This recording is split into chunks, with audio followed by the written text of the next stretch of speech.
Saludos, bienvenidos en este miércoles 14 de diciembre. Una jornada más, repasaremos los titulares de la región. Hoy con Xosé Carballo, bienvenido. Hola, ¿qué tal? Encantado. Compañero Héctor Díaz, bienvenido. Buenos días, Laura. Y Manuel Elías Pérez, todo un veterano en portada. Sí, ya sí. Bienvenido, Manuel. Yo soy veterano en todo.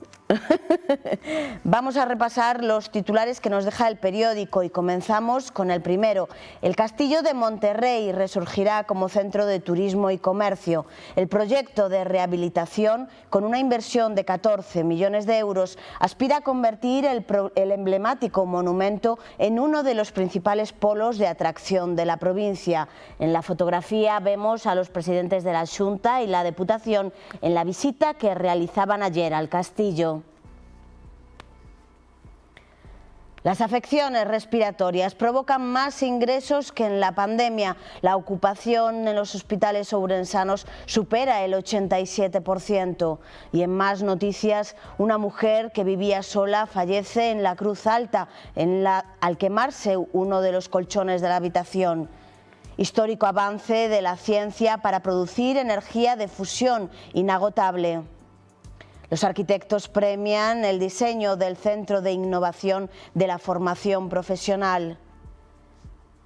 Marisol Novoa, presidenta de la Confederación de Empresarios de Ourense, ante ese inminente 45 aniversario nos dice: tenemos que poner en valor el papel de los empresarios para la sociedad. En deportes, el Mundial Qatar 2022, Argentina se deshizo de Croacia 3-0 y jugará otra final. En la gala Más Deporte, así son 6 candidatos a mejores deportistas del año y además hoy en el suplemento Xornal Escolar, nenos e maiores aprenden xuntos. Comenzamos con el debate y elegimos como primer tema: las afecciones respiratorias provocan más ingresos que en la pandemia. Xosé, ¿qué balance podemos hacer de esta cifra que nos hablan aquí los compañeros de casi 1 millar de ourensanos ingresados a día de hoy? Sí, se da una mezcla rara de virus este año, como consecuencia del COVID, y entonces está generando atascos en casi todos los centros de salud y hospitales, no solo de Ourense, sino también de España y Galicia, ¿no? Con la sanidad nos pasa algo curioso, ¿no? La situamos como la joya de la corona del estado de bienestar, ¿no? Y yo creo que estamos de acuerdo. Es además el cancerbero del estado de salud general del mundo, del planeta, ¿no? Y eso lo vimos en la pandemia, pero sin embargo después no siempre le prestamos la atención debida, ¿no? O la atención que requiere, ¿no? Vemos lo que está pasando ahora mismo, ¿no? Médicos en huelga en muchas comunidades autónomas reclamando más medios, más personal, más atención, ¿no? Bueno, yo creo que la sanidad deberíamos tenerla en cuenta siempre y convertirla realmente en lo que queremos que sea, que es esa joya de la corona a la que como la situamos muchas veces como eso, como la joya de la corona, pero no la tratamos como tal, ¿no? Entonces, bueno, yo creo que ahí tiene que haber un esfuerzo de todas las comunidades y no vale esto que están haciendo el gobierno central y las autonomías de echarse la culpa mutuamente de las carencias. Hay cosas que se pueden hacer del gobierno central para mejorar la sanidad. En Europa, por ejemplo, las bajas creo que son de menos de 5 días, no hace falta ir al médico para pedirlas, basta con una declaración jurada de la persona que se pone de baja, lo cual desatascaría notablemente los centros de salud, pero también es verdad que las comunidades tienen que dejar de recortar en sanidad. Es cierto que la sanidad se lleva una parte muy importante del presupuesto de las comunidades autónomas, pero no podemos estar recortando siempre ahí, hay que recortar en otros lados o evitar los recortes, ¿no? Entonces yo creo que es un buen momento para que todos se sienten y busquen soluciones entre todos para resolver un problema que cuando se produce es de todos también, ¿no? Acabamos de pasar, no, que todavía estamos en ella, una pandemia en la que la sanidad dejó claro que funciona bien, pero podría funcionar mucho mejor. Veíamos que se saturaban algunos servicios que todavía a día de hoy siguen saturados, como las urgencias. Sí, la verdad es que es eso, coincido con Carballo en esa situación, en esta joya que tenemos con la sanidad. Yo creo que deberíamos dar gracias todos los días por tener un servicio público y gratuito como es la sanidad. Estamos en un momento igual de colapso en el que confluyen pues eso, el COVID, los síndromes respiratorios, y lo peor de todo es que todavía no hemos alcanzado lo peor, es decir, todavía nos esperan días peores y sobre todo ahora en este periodo de las Navidades que ya sabemos lo que ocurre, es decir, va a haber las cenas de empresa, va a haber las reuniones familiares y nos vamos a encontrar en una situación pues realmente peor todavía que la que tenemos, es decir, tenemos 1000 camas en el hospital, está prácticamente saturado. ¿Qué va a pasar en esa época? Hay países que ya se están planteando volver otra vez a las mascarillas y volver a tomar esa serie de precauciones que necesitamos de cara a estas fechas. Creo que es eso, por un lado precaución y por otro lado incidiendo en el tema de los medios, es decir, o cuidamos a nuestros sanitarios o nos quedamos sin sanidad, porque al final estamos viendo cómo nuestras enfermeras se marchan, cómo nuestros médicos se marchan. Es decir, hay que hacer, es un problema de Estado, al final es eso, tenemos un problema grave y tenemos que proteger nuestra joya de la corona.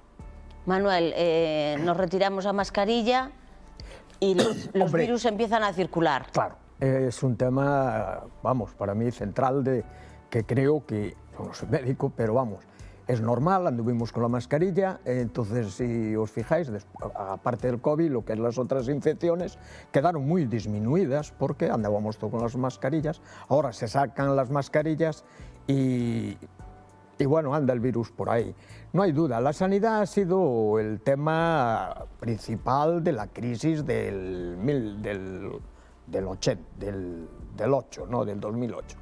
Ahí, cuando hubo que reducir, porque todo esto hubo una quiebra de todo el sistema, claro, los estados a donde tocan, porque realmente son los servicios que se llevan la mayor parte del presupuesto nacional, son la sanidad, la educación, y se le tocó a la sanidad. Se le tocó a la sanidad, se redujo muchísimo las plantillas de la sanidad y ahora pues aún no se ha esto recuperado. Y entonces pues tenemos lo que tenemos. Evidentemente hay una guerra de las grandes compañías nacionales e internacionales, principalmente desde Estados Unidos con sus grandes compañías de seguros, que tratan y que atacan el sistema de salud de países como España y otros para privatizar los servicios y pasemos. Pero hay que estar en los Estados Unidos para ver lo que es la sanidad allí. Si no tienes dinero te mueres, olvídate. Y si no tienes un buen seguro, yo muchas veces me aseguré, por supuesto, antes de ir a los Estados Unidos, sitio al que fui muchísimas veces, y vas protegido porque te sacabas un buen seguro porque no te pusieras malo allí.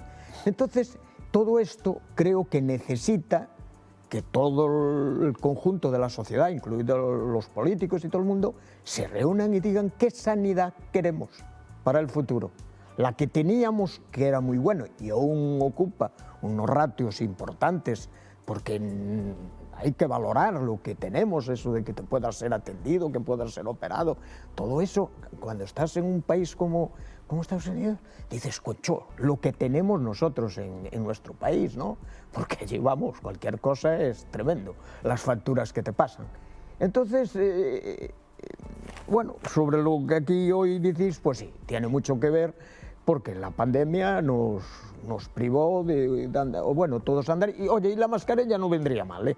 Por ejemplo, para estos, no mejor obligatorio, pero sí recomendarla para pasar estos 15, 20 o 25 días que van a ser tremendos, porque además la gente se mueve por todo el país, aquí vendrán cantidad de madrileños, que son los que nos traen siempre las cosas aquí, porque salen como leones, y antes de que nos contaminemos habrá que poner las mascarillas, una con la bandera galega para que la vean bien. Bueno, es verdad que hay que tener en cuenta una cosa, además, que el COVID surge en China, como todos sabemos, y con una política en China de COVID cero, se extendió por el mundo entero, ¿no? Ahora China va a levantar las restricciones, es decir, va a haber bueno, pues contagios a millones en China, ¿no? A ver cómo repercute eso en el resto del planeta, ¿no? Es decir, que estamos en una situación complicada, relativamente complicada, pero de gran incertidumbre con relación a lo que pueda pasar a partir de ahora, una vez que China levante las restricciones allí, ¿no? Sí, además son los que hoy se manejan en el turismo. Antes, cuando ibas por ahí, por Europa, a Bruselas, a cualquier sitio de Europa, veías a los japoneses con la típica cámara y tal. Ahora yo, cuando me muevo por ahí, por Alemania, por Italia, resulta que no. Ahora lo que ves son chinos bueno, el montón de chinos que tienen un medio importantes, porque en China todo hay que tenerlo en la globalización, que son 1.500 millones de chinos, pero ya hay más de 300 o 400 millones de chinos que ya tienen medios para moverse por el mundo. Y hoy es lo que ves, pandillas de chinos. Fui hace poco a Bruselas, allí en el pipidón aquel, lo único que había allí eran chinos. Que por cierto, lo anduve buscando y tal, y dije, concho, ¿cuántos chinos hay aquí delante? Miré y estaban delante. Y todos eran chinos. Y lo que dices tú, ahora que lo van a abrir, pues imagínate con la cantidad de chinos. Y hay que darse cuenta. ¿Creéis que no recuperaremos esa normalidad que teníamos antes de la pandemia? La recuperaremos, pero no será inmediatamente. Es eso, es que al final China se ha equivocado con su política y al final lo que va a hacer es eso, prolongar todavía en el 2023 el contagio o el virus en el mundo. Al final es eso, nos vamos a seguir contagiando. Tenemos ventajas indudables, es decir, tenemos ya vacunas, estamos vacunados, vamos a sacar más vacunas cada vez más eficaces. Y tenemos los test. Ahora mismo ya tienes test baratitos antes de la cena de Navidad, te lo haces y después, y eso. Vamos a poder controlarlo muchísimo mejor. Pero 2023 será un año de COVID todavía. Pero ¿no creéis que la gente con el tema de la vacuna que acabas de mencionar, bueno, ya está? Vamos a dejarlo a medias. ¿Que la gente completa el ciclo de la vacuna? La gente hará lo que vea que está pasando, es decir, el momento que vean que vuelven los contagios, que vuelve otra vez el problema, volverá la vacuna. Ahora mismo estamos muy relajados porque hemos visto, por lo menos en nuestro país o en nuestro entorno, en nuestra ciudad, que está controlado, es decir, tenemos casos muy aislados y ya conocemos poca gente que se haya contagiado. Entonces, por eso nos hemos relajado en el tema de las vacunas. Pero, a ver, hay franjas de edad que es eso, que yo no, que si estuviera en ellas no dudaría en ponerme las vacunas, es decir, o patologías de riesgo, cómo te enfrentas a la calle o así sin estar vacunado y tal. Yo creo que también hay mucha decisión personal de hacerlo, es decir, por respeto. Sí, sí, yo creo que sí. Nosotros somos una serie de gente que nos reunimos muchas veces y había uno contrario a las vacunas, ¿no? Y siempre nos venía con el rollo, yo las tengo, por ejemplo, yo me las pongo. Bueno, y tuvimos allí un debate y al final le dije, bueno, nosotros te respetamos, pero hombre, preferimos que no te acerques, no vengas. Jugamos al mus y hacemos cosas y estás frente uno de otro. Hombre, sí. Nosotros haz lo que tú quieras, vamos, respetamos toda tu libertad y todo tu antivacuna, pero preferimos porque no vaya a ser.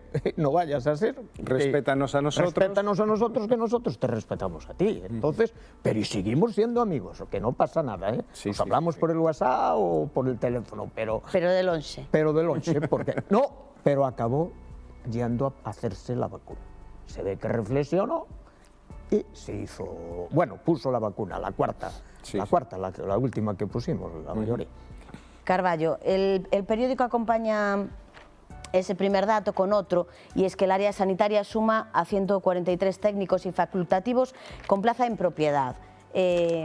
¿Falta personal o está mal distribuido o qué es lo que ocurre? El Partido Socialista no hace mucho, el Grupo Provincial presentaba una iniciativa para reclamar una segunda facultad de Medicina y que estuviese ubicada en el campus de Ourense. ¿Crees que sería necesario? Bueno, yo me atengo a lo que dicen los sanitarios, ¿no? Los profesionales, y sí que dicen que hay un problema de organización y que hay un problema también de falta de personal, ¿no? Entonces, bueno, pues yo creo que el problema básicamente es ese. En todo caso, yo creo que debería ser mira, a mí me sorprende que con todo lo que está pasando, porque es verdad que políticamente el Gobierno y el PSOE ponen en foco el Madrid, pero no solo está habiendo problemas de sanidad en Madrid, está habiendo problemas de sanidad en casi todas las comunidades de España, ¿no? Y yo creo que es un problema lo suficientemente grave y que nos afecta a todos, que de tal manera que convendría quitarlo de la mesa política, de debate político, ¿no? Y abordarlo de otra manera. Me está sorprendiendo, por ejemplo, que el Gobierno no convoque a los consejeros de sanidad de todas las comunidades autónomas para hablar de esta cuestión, porque al final es verdad que nos vamos a echar las manos a la cabeza cuando más necesitemos la sanidad, ¿no? Y va a llegar ese momento que pasará seguramente, como pasó con la pandemia, en el que pues requiramos una respuesta rápida e inmediata a la sanidad y que no tengamos los medios ni estemos preparados para darla, ¿no? Entonces yo creo que es un tema que al margen margen de la disputa política, y es verdad que todo el mundo está hablando de ello, de la sanidad y de los problemas que tiene, yo creo que debería de abordarse desde el punto de vista de la gestión, cómo mejoramos la gestión de la sanidad, cómo la dotamos de los medios que necesita, ¿no? Y cómo la apartamos del debate político, que yo creo que no ayuda a solucionar el problema real, ¿no? ¿Cuántas veces hemos escuchado las protestas de personal como médicos o enfermeras que van encadenando contratos que resulta escandaloso? Es que es sangrante, al final es eso, son personas que no pueden desarrollar un proyecto de vida, es decir, tengo un contrato de un mes, tengo un contrato de 15 días, dice, y hoy estoy aquí, mañana estoy aquí, es decir, esta gente hasta que no tenga ya su plaza en propiedad no se podrá sentir segura en su puesto de trabajo y decidirá o marcharse fuera o irse a otra provincia o no sé qué. Entonces, lo primero, empecemos por eso, por solucionar los problemas de nuestros facultativos sanitarios. Sí, vamos a ver, en la crisis se redujo la sanidad casi en un 30% y eso se nota.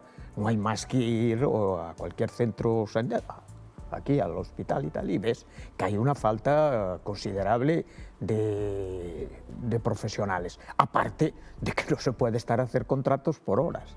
El inventor de esto, que yo sé quién fue, de esto de lo parcial, de hoy una hora, yo he visto cosas impresionantes de enfermeras con poca, a lo mejor, bueno, que no se enteraban porque habían estado una hora, otra hora, después les llevan para aquí, para allá, ¿y quién paga eso? Todos, lo paga el enfermo, lo paga todo el mundo. Aparte de la colaboración enorme que hoy hay en que los familiares son los que hacen todo. Oiga, póngale la vía. ¿Pero qué vía? ¿De qué me habla usted? ¿Usted de qué me habla? Estas cosas las he visto yo. O póngame esto, póngame aquello, me echa una mano. Por Dios, pero yo no, yo vengo a ver aquí al enfermo, yo no sé, yo no me puedo responsabilizar de esto. Usted haga lo que tenga que hacer. Quiero decir, eso es una falta de personal cuando antes no existía. Ahí habla diciendo, y después ya digo, lo de la contratación a esos niveles, a ver, una persona que tiene que estar pendiente, que si la llaman por 1 hora, 2 horas, 5 horas, un contrato de fin de semana, mientras le cojo el ritmo al movimiento y a donde están las cosas y donde las tienen ordenadas allí, ya se me pasó el fin de semana. ¿Qué he hecho yo? Cobrar 2 días, pero vamos, a aportar poco, entonces habrá que atenderlos. Y no olvidemos que la sanidad pública es la que se tragó la pandemia. Claro, aquí fueron los que se la tragaron, la privada muy poco, muy poco. Aquí se hablaba 3 en un sitio, 2 allí, pero el mogollón, llamémosle, de todos los enfermos, salíamos a las 8 de la tarde a aplaudirlos ahora, y ahora habrá que arreglar esto, si no lo que nos quedamos es sin sanitarios que evidentemente... Bueno, si se miran las diferencias salariales que hay con otros países de nuestro entorno, son muy grandes, pero hay que arreglarles y principalmente la contratación. Y médicos hay. ¿Cómo que no hay médicos? Entonces, ¿cómo? Todos aquellos médicos que se fueron en Madrid cuando se montó ese lío, que montó la presidenta de Madrid, que hizo ahí un aparato ahí montó allí un rollo en un sitio de... Hospital Zendal. No, el otro, el Zendal ya ni se sabe para qué está, aquello era del siglo pasado. Allí no era gala. Como había los hospitales cuando yo joven, todos a una sala y allí todos. No, el que hizo el IFEMA, la que montó en el IFEMA, donde ciertas empresas que uno sabe se forraron a ganar dinero montando algo que valió para 2 meses. Quiero decir, esto no puede ser. No puede ser que se dedique el dinero, ese es dinero público y hay que tener cuidado con el dinero público. Entonces, atendamos lo que queremos. Y para mí, uno de los temas principales que tenemos como es que nos atiendan la sanidad, es nuestra vida. El otro día le escuchaba a Santiago Niño Becerra, que es un economista sí, que yo le escucho mucho habitualmente, ¿no? Fue el único que predijo la crisis del 2008. Y decía él que el problema de España radica en que hay un excedente de población activa. Porque es verdad, hay médicos, hay de casi todo en España, en abundancia además. Y eso genera 2 consecuencias. Una es que se le paga menos por el mismo trabajo que realizan los mismos profesionales en otros países de Europa y que al mismo tiempo, precisamente por eso, emigran. se van a trabajar fuera de España, ¿no? Y entonces, claro que hay que mejorar. No, médicos hay, que aparecieron, se contrataron cuando fue de la pandemia, pero esos médicos al acabarse se los han mandado a todos para casa. ¿Y dónde están esos chicos? Y me refiero que era gente muy joven que hay que evidentemente moverla en la sanidad para que cojan una experiencia mucho más grande. ¿Y dónde están? Pero si, vamos, si andan por ahí parados, hay mucho paro dentro de los médicos, aun digan lo que digan, porque ellos lo dicen. Entonces, ¿qué es lo que pasa? Presupuesto y dinero. Y aparte de eso, también estoy de acuerdo con lo que habéis dicho. Esto es una cosa de Estado, pues ya está visto que en todos los sitios surge, en unos más que en otros, pero el problema está, y la falta es de personal. Hay otros servicios y otras cosas que tiene la sanidad donde se puede poner un poco de tijera y administrarlo mejor, pero lo que es en enfermeras y en médicos, ahí no se debía de tocar. Nos quedamos con eso y nos vamos con publicidad. Volvemos.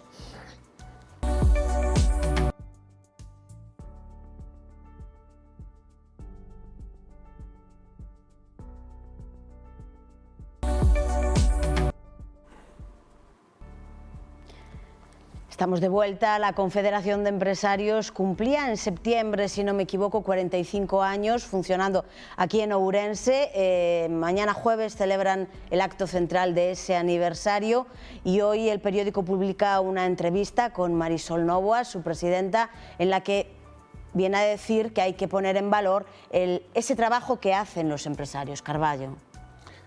Le toca a ella ponerlo en valor, ¿no? Porque ya lleva unos años como presidenta, con lo cual, pues que lo haga. No le tocó una época fácil, hay que decirlo, claro, porque entró y estalló la pandemia. Entiendo que se estaba poniendo deberes a sí misma, ¿no? Bueno, pues me parece bien que lo haga, ¿no? Está claro que los empresarios juegan un papel determinante, ¿no?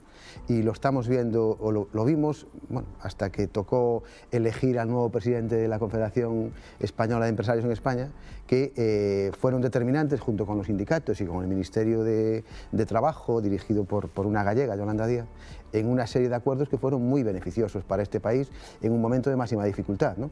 El tema de los ERTES, por ejemplo, ¿no? Que fue clave para la supervivencia de muchísimas empresas, ¿no? Entonces, efectivamente, en su 45 aniversario toca felicitarlos y reconocer ese papel que cuando quieren lo juegan. ¿Qué pasa? Que a veces no quieren, ¿no? Bueno, yo creo que es eso, hay que poner en valor realmente el valor del empresario, la capacidad de arriesgar su capital, su patrimonio para poner en marcha un proyecto. Y aprovechando esta celebración, yo creo que deberíamos hacer más pedagogía para que surjan más empresarios. Al final, si no surgen empresarios, la sociedad no tiene futuro, no tenemos trabajo, no tenemos posibilidades y tal. Y lo que nos falta en este país es todavía ese factor de emprendimiento, es decir... Cultura emprendedora. Cultura emprendedora, efectivamente. Nos acomodamos mucho pues, al tema de las oposiciones, el trabajo fijo, al buscar trabajo en una empresa, pero nos falta esa capacidad de crear esa inquietud desde pequeños de decir, pues yo puedo crear esto, puedo poner en marcha eso. Creo que es eso, que celebrando este 45 aniversario podría ser un momento pues eso, para repensar un poco el papel del empresario en la sociedad, reivindicarlo y eso, y defender su trabajo también. Manuel sabe de lo que hablamos. Sí. Yo recuerdo hace 45 años cuando se montó esto. El empresario era un hombre, vamos, que había que tener mucho valor porque aquello fue terrible, ¿eh? Es que en el momento que se montaron también los sindicatos tenían una trayectoria que venía de atrás, pero bueno, en la época dictatorial aquello no funcionaba. Entonces se montan estas asociaciones, pero éramos como culpables de todo. Yo llegué a hacer cosas que os puedo contar. Yo fui una vez a un tema a La Coruña, a abrir un centro que teníamos que abrir y tuve que dejar el coche a 3 kilómetros. Porque yo no respondía que cuando saliera de hacer lo que tenía que hacer, que era un tema delicado porque era una reducción de plantilla, pero era una reducción de plantilla porque aquellos vivían del antiguo régimen y aquello se cortó el presupuesto. Entonces, al cortar el presupuesto sobraba mucha gente. Entonces, pues me tocó a mí ir allí a hacer aquel renglón. Dije, bueno, yo dejé el coche, pero vamos, dije yo, porque cuando llegue, y éramos pues no muy bien tratados. Y algún sindicalista, alguno que ya no está, hizo cosas que no se debían de hacer. Pero bueno, hemos avanzado, y creo que hay que reivindicar al empresario. El empresario, realmente una sociedad sin empresarios no funciona, porque lo público es público y pagan, pero realmente si no hay quien genere esa riqueza, tampoco se podría pagar eso a los que aquí. Esta ciudad que tiene poco sentido de la empresa, hay que reconocerlo, y además lo que más me disgusta de lo que está pasando es que parece que fue a menos.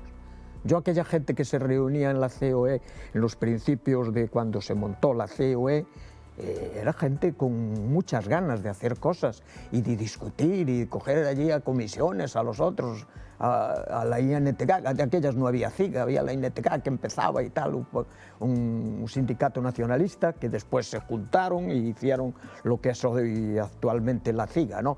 Pero los primeros, claro, era UGT y Comisiones Obreras, que ya tenían un historial. Teníamos unas polémicas muy grandes, pero bueno, se trabajó y se hizo muchas cosas. Pero aquel sentido empresarial, yo tengo que ver que por razones sociológicas, creo, de esta provincia, se fue acabando ese espíritu. Había un espíritu empresarial que yo hoy no lo noto. Posiblemente sea la propia sociedad la que no lo ha querido crear en la gente joven. Aquí haz la oposición, en eso éramos los números unos. Nosotros llevamos funcionarios para toda España. Los que se presentaban de Ourense a las oposiciones era terrible. Llegaban, tampoco era que de los otros llegaran muchos, porque ni el País Vasco ni Cataluña y tal tenían otros medios, no se decantaban mucho por la cosa pública. Pero aquí en Ourense éramos los campeones, invadimos, bueno, los encuentros por todos los lados. Funcionarios que después marcharon, unos para Andalucía, otros para... Con lo cual quiere decirse que creo que hay que darle al empresario lo que verdaderamente es. Y no hay que demonizarlo, porque en tiempos se demonizaba, todos eran chorizos. No es verdad. Muchos han perdido todo lo que tenían por su empresa y lucharon por su empresa, y realmente eso hay que tenerlo en cuenta. Y me alegro, aunque noto desde hace años, y lo digo como lo siento, mirado desde la barrera, que la CEO aquí en Ourense ha pegado un bajón importante. No aparece en ningún sitio, y cuando aparece, muy decantada, que cada uno tiene su ideología, pero no hay que demostrarla tanto. Tú eres un empresario y tienes que ser reivindicativo. Y si necesitas medios para esta provincia, hay que decirlo, y sois un altavoz que tiene que hablar, que no habla desde hace mucho tiempo. Una cuestión que tiene que ver, en mi primera intervención tenía que ver con tu pregunta, que era sobre la CEO como organización.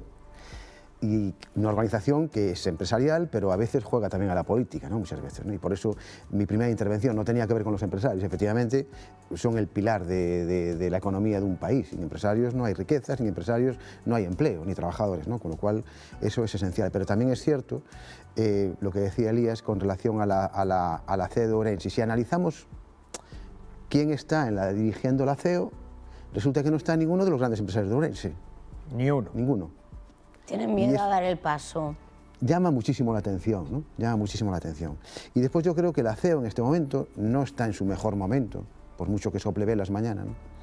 Ni siquiera económico, ¿no? Y hoy posiblemente sea una organización más subsidiada que nunca por las administraciones públicas, ¿no? Por las dificultades económicas que no tienen nada que ver seguramente con la gestión de la actual presidenta, y que arrastra desde hace años, pero que bueno, pues están condicionando sus actuaciones, ¿no? Y yo creo que eso está muy bien, que las efemérides como los aniversarios se utilicen para los fuegos de artificio y para las celebraciones, pero a veces también conviene hacer algo de autocrítica para corregir errores del pasado que nos llevaron hasta la situación en la que estamos, ¿no? Entonces, bueno, felicitaciones por el 45 aniversario, pero también animarlos a que hagan algo de autocrítico y de crítica y busquen explicación a por qué, por ejemplo, los grandes empresarios de esta provincia, ninguno está dirigiendo la organización, ¿no? Yo creo que ahí vemos cómo la sociedad ha cambiado durante todos estos años, vemos mucho individualismo. Pues, dices organizaciones empresariales, pero úsalo también en organizaciones sindicales. Al final lo mismo, también han perdido ese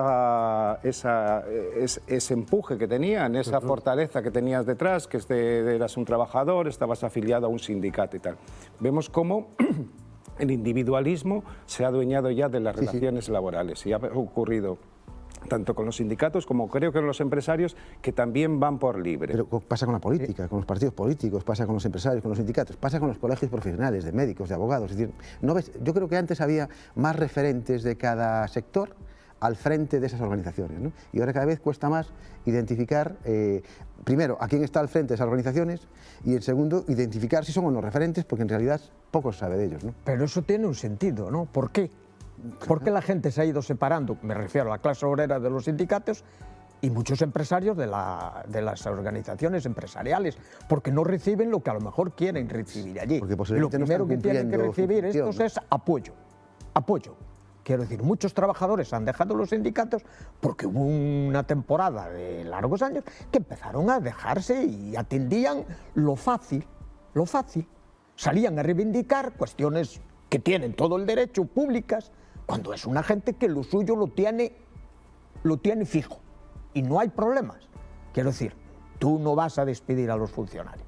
Entonces, los otros trabajadores, que a lo mejor no se sintieron apoyados en su momento, pues poco a poco, lo que decías, se van individualizando y dicen, no, yo me quedo en mi terreno porque aquí lo único que hago es que pierdo todo, no hay apoyo, no noto un apoyo. Y pasa igual con las empresas estaban organizadas y muchas de ellas y se van disminuyendo, se va consumiendo. Tú fíjate, la CEO, realmente, lo que decís, ninguno de los empresarios fuertes que hay en Ourense está ahí. En tiempos estaban. Por lo menos estaban de vocales allí, opinando, tenían una persona representativa que la tal, aunque no estuviera el jefe absoluto. Pero hubo jefes absolutos puestos arriba en la COE para organizarla y llevarla hace los 45 años. Entonces, esto ha ido en declive y es lo que hay. Y es lo que hay. Y hay que tratar de, a ver, porque ya digo, cuando un organismo de estos pierde la capacidad de reivindicar cosas, dejando aparte quien esté gobernando, ya no vale, ya no vale. Señores, se nos acaba el tiempo. Un placer. Igualmente. Muchas por acompañarme hoy aquí. Nada, encantado. A ustedes, hoy Sanidad y Empresarios, mañana más titulares. Gracias por acompañarnos también.